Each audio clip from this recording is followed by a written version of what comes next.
Құрметті қауым, мен социал-айтенов Халықаралық Қазақ тілі қоғамы Павлодар облыстық филиалының төрағасы ретінде облыс жұртшылығына үндеу тастаймын.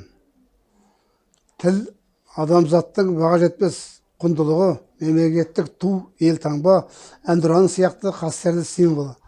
Алаштың біртуар азаматы Ахмет Байтұрсынұлы өз алдына ел болуға өзінің тілі бар ел ғана жарай алады деп тегін айтпаған. Олай болса, елдігіміздің ертеңін ойласақ, тіліміздің, яғни мемлекеттік дәрежеге жеткен тіліміздің бүгінгі жағдайына баса көңіл бөлгеніміз жөн деп есептеймін. Бұл мәселеде жауапкершілікті мемлекетке ғана артып қойғанымыз жөн емес. Әрине, өңірімізде ұзақ жылдар бойы тіл саласына жауапты мемлекеттік мекемелер тарапынан республикалық бағдарламалар аясында қыруар жұмыстар атқарылғанын көзіміз көрді. Десек те, бұл орайда тек тіл саясатына жауапты мекемелер ғана емес, қазақ тілінің жанашыр, оны жетік меңгерген барлық азаматтардың үлесі болу керек деп білемін. Қазақта бірге көтерген жүк жеңіл деген даналы сөз бар.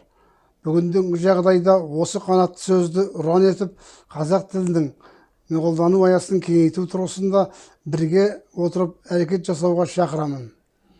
Алдымызда атқарылатын шаруалар әлде жетерлік.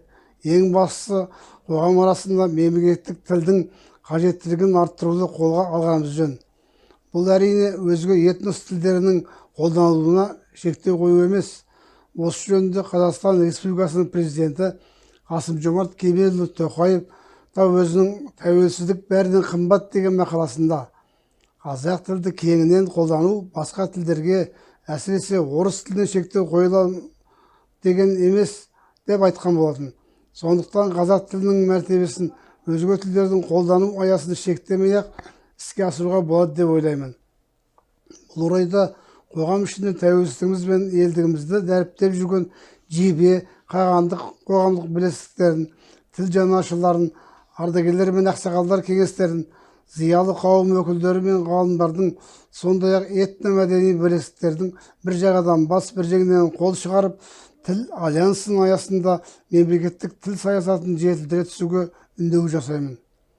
90 сөздің тобықтай түйінінде тоқталар болсақ, анамыздың ақ сүтімен бойға дарыған қасиетті ана тіліміз елдігіміздің айнасы мен оның жарқын болашағының кепілі.